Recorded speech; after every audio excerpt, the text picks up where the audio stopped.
Sécurité humaine, formation professionnelle, accueil. Décidez d'agir avec Fiducial Sécurité, l'expert français de la sécurité privée, présente Sud Radio, les vraies voix qui font bouger la France, les vraies voix de l'emploi. Bienvenue à vous, 19h26 sur Sud Radio, on parle emploi jusqu'à 20h avec Jérôme Laverny, directeur du réseau national Mission Emploi. Bonsoir Jérôme. Bonsoir, et Philippe. si on parlait enfin de l'emploi des seniors? Qu'en dites-vous Jérôme? Nous ici en tout cas, dans les vraies voix de l'emploi, on en a beaucoup parlé ces 3 dernières années. C'est vrai qu'il ne fait pas bon perdre son travail à la cinquantaine, car les entreprises sont souvent très réticentes à embaucher des seniors. Ça ne s'est pas arrangé avec la crise sanitaire. Le taux d'emploi des plus de 55 ans, déjà faible en France, on peut le dire pour les plus âgés, s'est dégradé. Et il y a 3 ans, 2019, la Cour des comptes pointait du doigt l'abandon de la quasi-totalité des dispositifs de la politique de l'emploi consacrés aux seniors. Par exemple, le contrat de génération, souvenez-vous, créé en 2013, qui avait été supprimé en 2017. Souvenez-vous des CDD seniors, créés en 2006, qui n'ont pas beaucoup mobilisé l'administration. Bref, si on parlait ce soir de l'emploi des seniors, c'est ce qu'on va faire avec nos invités que je vous présente tout de suite. Sybille Lemaire, qui est avec nous, directrice générale adjointe de Bayard. Bonsoir. Bonsoir. Bonsoir Madame le maire. David Cluzot est avec nous. Bonsoir. Président de la commission des affaires sociales de l'Union des employeurs de l'économie sociale et solidaire. Alors, on va parler de l'emploi des seniors. C'est vrai que malheureusement, Jérôme Laverny, et vous nous en parlez depuis très nombreuses années, on a l'impression que l'on rabâche sans cesse, que rien n'est fait. Pire que ça, que les différents gouvernements n'entendent pas. Oui, tout à fait. Et en tout cas, moi, ce soir, je bois du petit lait parce qu'effectivement, depuis 9 ans, j'ai tenté d'alerter, de sensibiliser de ma petite lucarne. Et Dieu sait combien, 1000 merci à Sud Radio, parce que Sud Radio a permis systématiquement de consacrer, on l'a fait encore récemment, des temps et des émissions à cette problématique-là. Emploi des seniors, en fait, qui rencontre un double problème, en tout cas de ce que j'ai pu éprouver, une indifférence que moi j'appelle une indifférence au carré, parce qu'effectivement le thème ne sensibilisait pas jusqu'à une période assez récente, et c'est pire. En réalité, les seniors étaient confrontés à une espèce d'hystérie jeuniste quant à l'ensemble des mesures qui étaient signalées. Vous avez signalé le contrat de génération. Alors, tout d'abord, petit rectificatif aussi, Philippe. Vous avez pointé du doigt la réticence éventuellement de certaines entreprises. Et si je bois du petit lait aujourd'hui, c'est que précisément, ce sont les entreprises qui donnent le ton aujourd'hui. C'est vrai. On va en parler. C'est terminé. Je suis fondamentalement, en tout cas, optimiste ce soir, à considérer que le chemin est encore long à parcourir, mais ça y est, la sensibilisation, elle est faite. Et j'en veux pour preuve cette mobilisation des entreprises. Vous avez aussi parlé du CDD senior, du contrat de génération qui a été un flagrant échec. Quant au CDD senior, oui, une des dernières mesures qui existe toujours, estampillé senior sur le site du ministère du Travail, lui aussi c'est un flagrant échec qui ne sert strictement à rien. Et c'est dire combien ces toutes petites, très isolées mesures consacrées parfois aux seniors, eh bien, étaient confrontées au magma, à l'avalanche, à la surenchère de dispositifs, de moyens, d'argent, d'énergie, de temps et d'attention consacrés aux jeunes. Alors, on m'a souvent dit, mais enfin, il faut pas opposer les générations. Mais non, moi je ne les oppose pas. C'est institutionnellement qu'on les oppose. Et quand bien même s'agirait-il de n'aider et de se mobiliser pour la jeunesse, pour l'avenir, parce que les phrases en l'emporte-pièce et les préambules liminaires consistant à prévoir des matins roses pour la jeunesse abondent, quand bien même ce serait le seul unique but, quelle est la meilleure personne pour aider un jeune? Quelles sont les 2 meilleures personnes pour aider un jeune que les personnes les plus proches, à savoir ses parents? Or là, force est de constater que, eh bien évidemment, cette indifférence est traduite dans les faits par un manque d'accompagnement, un manque de mesures, un manque de dispositifs, et que le réflexe peut être prompt à considérer que ce sont, comme vous l'avez dit tout à l'heure, les entreprises qui seraient réticentes. Non, c'est institutionnellement qu'on a ancré cette chose-là, et c'est bien heureux aujourd'hui que ce soit sur le fondement de la mobilisation d'entreprises sociales et solidaires d'une part et d'entreprises tout court de l'autre, que enfin le mouvement est enclenché, et champagne ce soir Philippe, moi je crois que eh ben oui, champagne. Il est offert. Alors vraiment l'essentiel est fait, la sensibilisation elle est faite, maintenant le reste va suivre, j'en suis convaincu. Bon alors parce que moi j'ai fouillé en préparant cette émission, je me suis dit tiens je vais regarder un petit peu ce que les candidats à la présidentielle proposent pour l'emploi des seniors. Bon j'ai cherché, j'ai pas trouvé grand chose. Rien du tout. Rien du tout, voilà. Ouais, voilà. J'ai rien trouvé. Alors heureusement vous l'avez dit que beaucoup d'entreprises ont décidé de jouer le jeu, notamment grâce à Sybille Lemaire et David Cluzot. On va en parler à l'initiative du Club Landois. Alors on va en parler avec vous Sybille Lemaire. 14 grandes entreprises françaises qui ont donc signé une charte le 10 mars, une charte contre la discrimination liée à l'âge dans le monde du travail. Racontez-nous tout d'abord, Sybille Lemaire, la genèse de cette charte. Peut-être rappeler que c'est 32 entreprises. 32, d'accord. 32. Alors, peut-être d'abord vous dire que Bayard s'est pas intéressé tout d'un coup aux seniors. On est engagé sur les seniors depuis la création de l'un de nos titres de presse qui s'appelle Notre Temps. Ça ne s'invente pas, on l'a créé en mai 1968. C'est-à-dire qu'à un moment où une partie de la France battait le pavé, on oubliait que la première génération de retraités arrivait, et nous nous sommes engagés auprès d'eux. Et c'est en fait dans la continuité de cet ADN qu'on a créé en novembre 2019 le Club Landois. C'est quoi le Club Landois? Alors Landois, ça s'écrit Landoy pour ceux qui veulent faire des recherches sur Internet, comme vous l'avez fait, Jérôme Laverny. C'est trois choses. D'abord, c'est une intuition, j'allais dire, originelle et concrète. La démographie est une science exacte, et nous le savons, dans moins de 10 ans, 50% de la population en France aura plus de 50 ans. C'est un phénomène qui est global, c'est un phénomène qui est brutal, et c'est surtout un phénomène qui est mondial. Et ça va bouleverser notre société. Et comme vous le disiez très justement, ça réinterroge dès à présent notre pacte social dans son principe d'équité intergénérationnelle. Ensuite, c'est un formidable collectif d'acteurs, à la fois publics, privés, associatifs, des économistes. Je ne citerai pas toutes les entreprises engagées, mais elles sont très nombreuses. Et puis, c'est aussi, et elles s'en sont rendues compte, une chance pour les entreprises. Ça améliore leur attractivité vis-à-vis de leurs employés, et ça leur donne un temps d'avance vis-à-vis de leurs concurrents. Alors, c'est exact, et vous venez de le dire, la question de l'emploi et de la non-discrimination des seniors en France n'est pas résolue. Je vais donner que 2 chiffres. 50% des personnes qui partent à la retraite ne sont déjà plus en emploi, et le taux d'emploi des seniors en France est 10 points en dessous de la moyenne européenne. De quoi tout de même quand même effectivement se poser un certain nombre de questions. Donc nous, on est convaincus au Club Landois que c'est quand même un enjeu clé de notre avenir commun. Raison pour laquelle nous avons, on s'est attelé, en tout cas, à essayer de réfléchir et d'apporter des solutions concrètes. Je vais vous donner quelques chiffres parce que nous avons fait une étude avec Jérôme Fourquet de l'IFOP qui dévoile en fait la situation et le ressenti avant même d'avoir signé cette charte des 50 ans et plus en entreprise. Alors, vous n'allez pas être très étonnés. Les mots qui apparaissent, vieillir en entreprise est souvent associé à clivage, discrimination et tabou.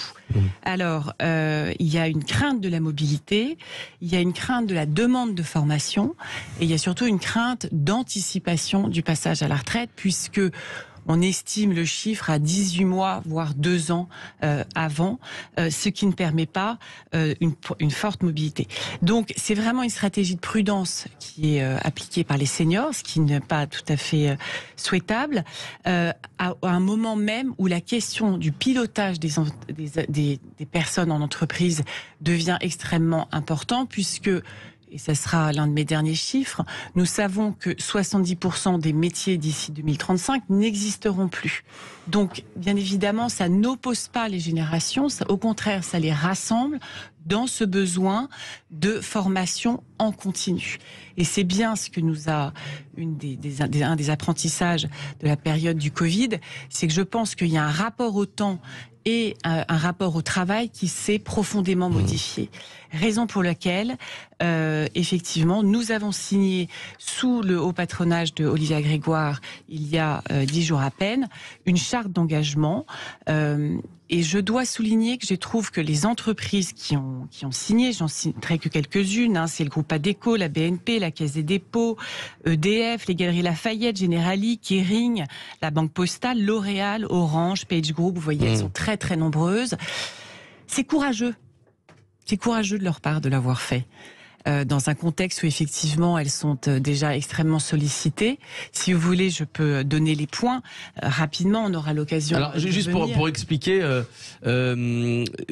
l'objectif évidemment, c'est que de plus en plus d'entreprises adhèrent à cette charte. Oui. Et évidemment. Et comment faire passer le mot alors pour l'instant il y a 32 entreprises, mais est-ce que le gouvernement, via Olivia Grégoire, va solliciter ces entreprises et les inviter à signer cette charte un petit peu plus même que les invités peut-être?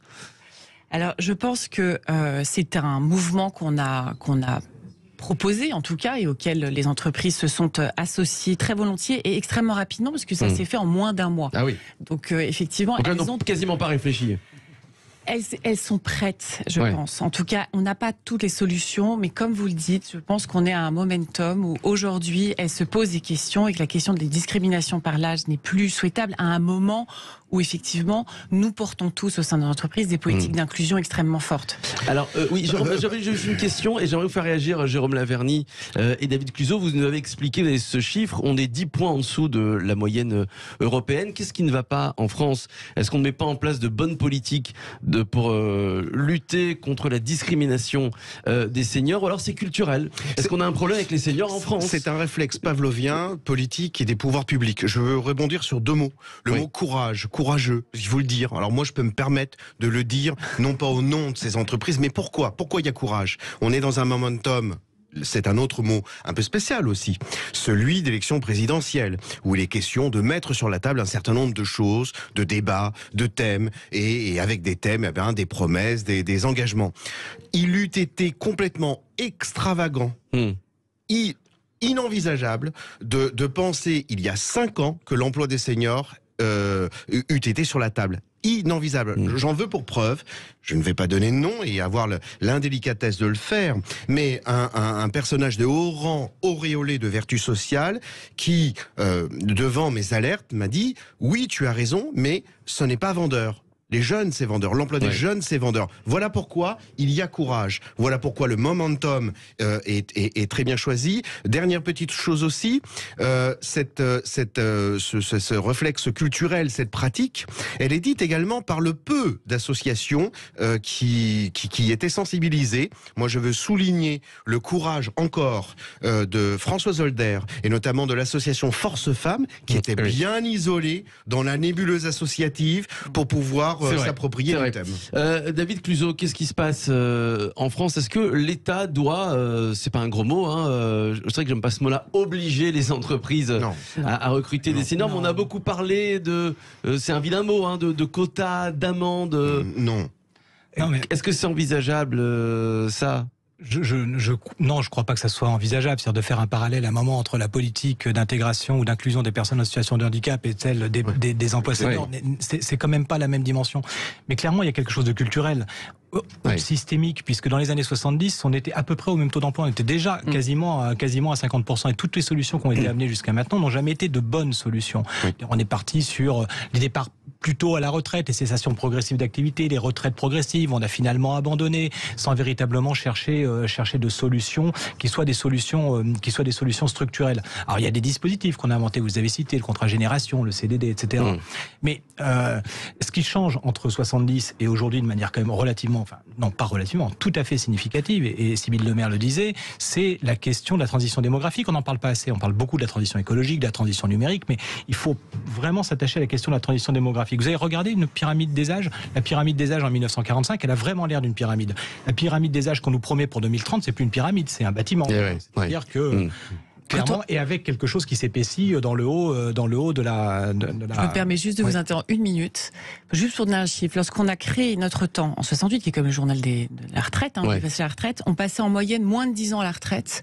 Aujourd'hui, nous allons passer plus de 25 années à la retraite. C'est ça le changement systémique. C'est long, 25 ans. Il y a plusieurs changements. Voilà, on voit bien que donc ce qui était un problème peut-être mineur, enfin moins important à une époque, l'est maintenant de manière absolument importante. Elle est importante parce que il y a plus de seniors qui arrivent à l'âge d'être senior. D'ailleurs, c'est quoi l'âge d'être senior? C'est ça. À quel âge on est senior? Moi, j'ai lu 50 ans, entre 50 et 55 ans. Ça dépend des secteurs. Au fur et à mesure. Et puis ça dépend des secteurs d'activité. Mais au fur et à mesure de ma vie, moi, je me suis aperçu que quand j'avais 40 ans, on était senior encore à 50 ans, puis que je m'approchais de la cinquantaine, on a défini les seniors à 45 ans. Bon, maintenant, je pense que je suis largement senior. On a cette question-là. Donc, on a quelque chose de tout à fait systémique. Il faut qu'on prenne tous conscience, et je crois qu'on y arrive à plein de niveaux et par rapport à plein de débats, qu'on rentre dans la société de la longévité. C'est la société de la longévité dans la vie, post-travail, mais c'est aussi la société de la longévité au travail. Et on voit bien la question du débat qu'il va y avoir autour des retraites va poser aussi à un moment cette question-là. Donc, qu'est-ce qu'on peut créer de manière systémique? Certainement pas une obligation, mais un changement de culturel, un changement de regard, c'est arrêter sur la discrimination. Est-ce qu'un jour on va arrêter de se dire que les mots emploi et senior sont pas antinomiques et qu'ils ne génèrent pas de paradoxe? Le mot emploi et senior, c'est pas un gros mot d'allier les deux. Voilà, un emploi. C'est même assez aberrant de penser que parce qu'on vieillit, on n'est plus employable. Voilà. Donc la question, c'est de se dire finalement à deux niveaux. Comment on arrive à maintenir ou à permettre à un senior d'être toujours employable, pour employer ce mot-là, et parallèlement, comment les entreprises prennent l'engagement d'être, un autre mot un peu plus grossier, employeurable. C'est ça le sujet aussi. C'est comment on arrive à dire dans nos pratiques on n'est plus discriminant, parce que je pense que souvent les employeurs le sont de manière tout à fait par hasard, par coïncidence, en tout cas pas volontairement, mais quand on est à un moment devant le recrutement, un senior qui arrive à 55, 56 ans, il a des compétences sans aucun doute, parce que je crois que ça c'est plus quelque chose qui est mis en cause, mais on va s'interroger, est-ce qu'il est réactif, est-ce qu'il est agile, est-ce qu'il va être capable de se mobiliser, etc. Et puis comment est-ce qu'il va s'adapter aux nouvelles technologies, de plus en plus, et comment on se projette, parce que employer quelqu'un, c'est aussi investir dans quelque chose. Voilà. Et je pense que c'est ces changements culturels qu'il faut qu'on appréhende ensemble, et ça c'est au cœur de l'entreprise aussi qu'il faut le... Alors, je vous propose de faire une petite pause. On va revenir dans quelques minutes avec Jérôme Laverny, donc Sybille Lemaire, David Cluzo. Il est question d'emploi des seniors ce soir, vous l'avez compris. Le gouvernement en fait-il assez pour l'emploi des seniors? On vous pose la question 0826 300 300 pour réagir et témoigner aussi. 0826 300 300, on vient dans quelques minutes. À tout de suite. Sécurité humaine, formation professionnelle, accueil. Décidez d'agir avec Fiducial Sécurité, l'expert français de la sécurité privée, présente Sud Radio, les vraies voix qui font bouger la France, les vraies voix de l'emploi. Avec Jérôme Laverny, directeur du réseau national Mission Emploi, Sybille Lemaire, directrice générale adjointe de Bayard, David Cluzo, président de la commission des affaires sociales de l'Union des employeurs de l'économie sociale et solidaire, les vraies voix de l'emploi qui s'intéressent à l'emploi des seniors ce soir, les plus de 50 ans, toujours autant touchés par le chômage de longue durée.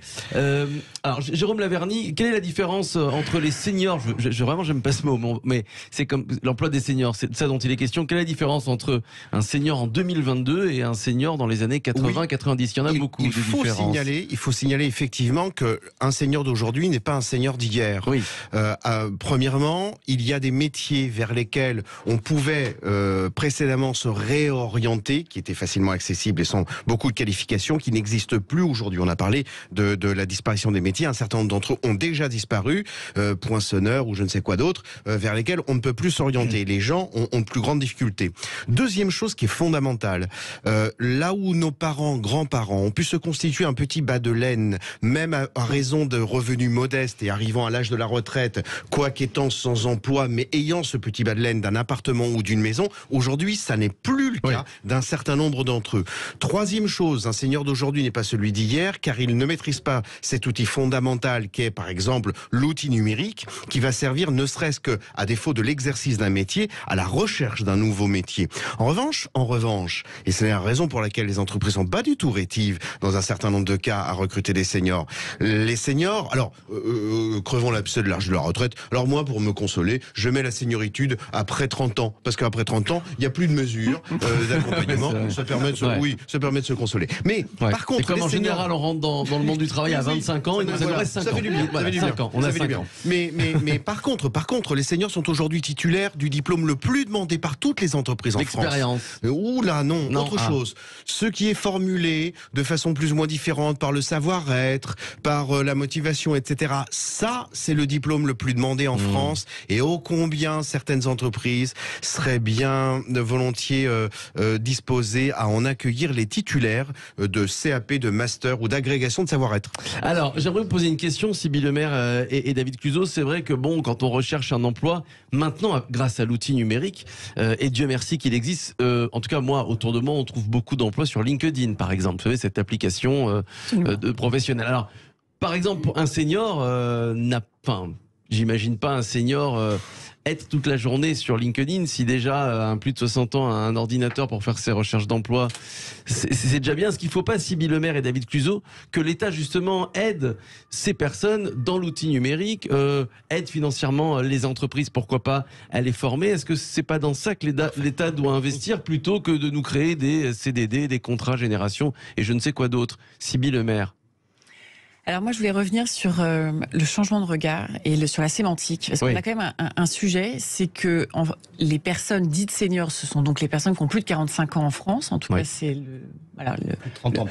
Plus de 30 ans, moi je dis plus de 45. Bon, des gens plus de 45, on a gagné 15 ans. Bon, voilà.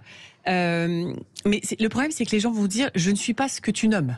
Donc on a un problème. Et je ne suis pas ce que tu représentes non plus. Donc deuxième quand même énorme enjeu de regard. Ça c'est important.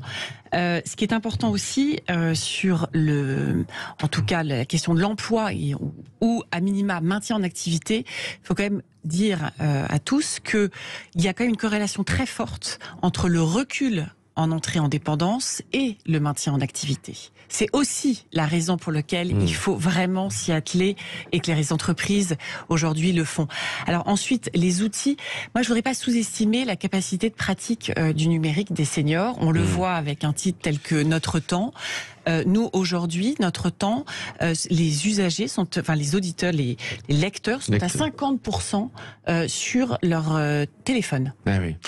Donc, il y a vraiment eu aujourd'hui une bascule qui, et on le sait tous, a été accélérée par le Covid. C'est vrai. Et oui, parce qu'ils étaient chez eux, ils n'avaient pas le choix. Mais parce qu'en fait, il a fallu s'y mettre. Pour voir leurs petits-enfants, c'est ce qu'ils ont fait. David Cluzo, le mot de la fin. Oui, non, je pense aussi qu'il faut pas penser que les seniors, sont de mauvais utilisateurs, de moins bons utilisateurs, du numérique. Et je crois, je pense qu'il faut effectivement pas réinventer le dispositif, mais il y a quelques points quand même qu'il faudra à un moment essayer de renforcer. Peut-être un point. La question de la transition professionnelle, c'est-à-dire les moyens qui sont qui sont consacrés à la transition professionnelle sont des moyens qui, sous le gouvernement actuel, ont largement diminué. Ils ont été diminués de moitié, je pense, au moins sur la question de la transition professionnelle, parce que l'effort a été porté sur l'apprentissage. C'est un choix à un moment donné. Pas n'importe quel apprentissage. L'apprentissage est moins de 29 ans. Oui, c'est ça. J'ai bien parlé de l'apprentissage et pas de l'alternance. Voilà. Et donc, véritablement, c'est une vraie question, parce que ce qui pose problème, c'est cette difficulté de pouvoir se reconvertir en milieu de carrière, et on n'en a plus obligatoirement les moyens. Donc ça, c'est une proposition qu'au niveau de l'UDES on porte, dans les présidentielles, donner les moyens de la reconversion, de véritables moyens de la reconversion, dans les deuxièmes parties de carrière ou avant. Ça, c'est impératif. Renforcer le CPF. Le compte personnel de formation, c'est le truc qui permet, là on a des coups de téléphone tous les jours, de pouvoir aussi se former de manière autonome. Je pense que c'est aussi extrêmement intéressant de le renforcer à partir d'un certain âge pour donner aussi des moyens de se former. Et probablement, il faudra aussi donner un peu d'appétence aux entreprises, parce que les entreprises, elles sont comme ça. C'est-à-dire que si on dit, si vous embauchez des seniors de plus de 55 ans, on vous réduit un peu vos charges, je pense que tout le monde sera content aussi à ce niveau-là. C'est-à-dire qu'il faut qu'on retrouve un moment du gagnant-gagnant. C'est pas obligatoirement la meilleure des mesures, mais ça peut être une mesure intéressante, en tout cas, qui probablement est plus intéressante qu'un contrat de génération. Alors, retour d'expérience, Philippe, pour célébrer et sabrer le champagne, vous dites comment faire. Marilyn, qu'on avait fait venir sur ce plateau, ça nous a coûté 5 ans d'efforts acharnés. Et comment faire? Comme un cabinet de recrutement, parce que pour ces seniors, ceux qui n'auraient pas la maîtrise de l'outil numérique, il faut faire comme un Michael Page, désolé la publicité, de ces gens-là, prendre le relais, et pas simplement de faire des ateliers CV, des PC mis à disposition que les gens dont dont les gens ne savent pas se servir, mais les accompagner. D'ailleurs, ça tombe bien parce qu'on accueille, Transition numérique oblige, un salon dématérialisé. Oui, tout à fait. Alors jeudi, après-demain, aura lieu la 2e édition du salon Studirama Pro, ma formation exécutive. Vous l'avez dit, complètement digitalisé puisque l'événement est 100% en ligne et qui s'adresse donc à toutes celles et tous ceux qui souhaitent se reconvertir ou bien se former. D'ailleurs, Sud Radio est partenaire de ce salon. Bonsoir Yasmina Adouessam qui est avec nous. Bonsoir. Bonsoir. Bonsoir à vous, bienvenue sur Sud Radio, rédactrice en chef de Studirama Pro. Alors, événement 100% en ligne, pourquoi ? À cause de la crise sanitaire, évidemment. Oui, mais pas que. Mais pas que, parce que ça a démarré comme ça, la première édition. Tout à fait, effectivement. On a démarré l'année dernière sous format virtuel, le contexte nous obligeant à le faire, évidemment. Alors, juste pour corriger un petit peu, effectivement, on organise différents salons Studirama Pro. Donc, il y a le salon Ma Formation Exécutive qui, celui-ci, s'adresse aux cadres, aux dirigeants qui veulent justement monter en compétences et prendre de la hauteur, disons, sur leur carrière. Et on a un second, disons, gros salon Ma Formation Reconversion qui est décliné par thématique, webtech numérique, métier d'art, paramédical, bien-être, entre autres.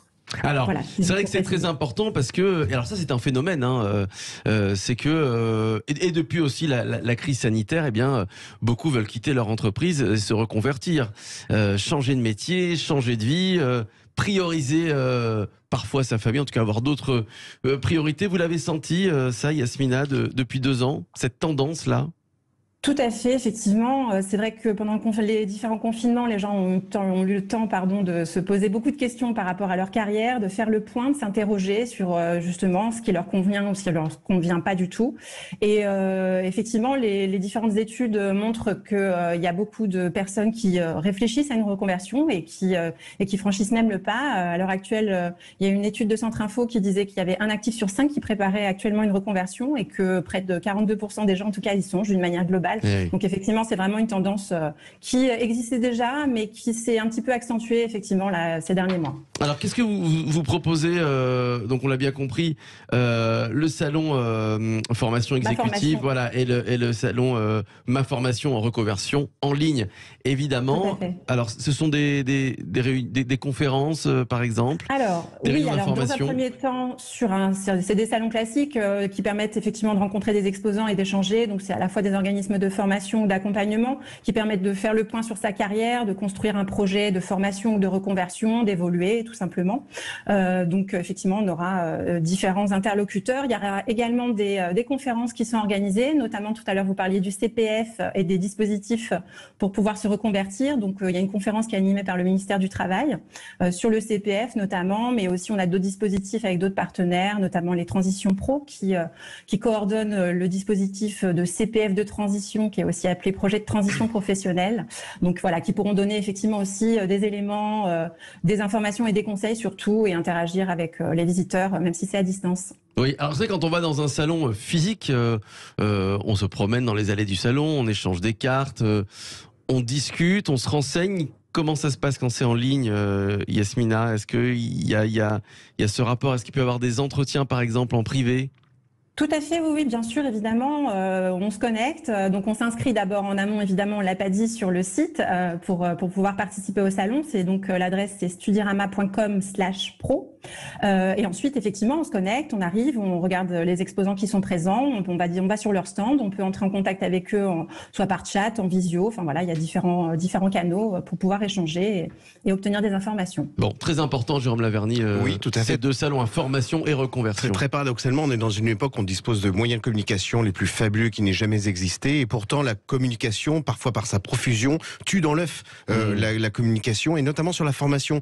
Il y a plein de métiers qui ne sont pas connus, plein de façons de les exercer, surtout de les apprendre qui ne sont pas connus, et toute la vertu de cette initiative de Studirama, c'est de permettre à distance et sans avoir la nécessité de se déplacer, parce que parfois c'est un peu laborieux, de pouvoir accéder à ce niveau de connaissance qui est absolument fondamental quand on envisage de s'orienter, que l'on soit parent ou enfant. C'est notre autre débat des métiers manuels. Rappelez-vous, Philippe, merci Jérôme Laverny, directeur du réseau national Mission Emploi. Merci Yasmina Adouessam, rédactrice en chef de Studirama Pro, et donc ces 2 salons jeudi 24 mars en vous connectant sur le site studirama.com/pro.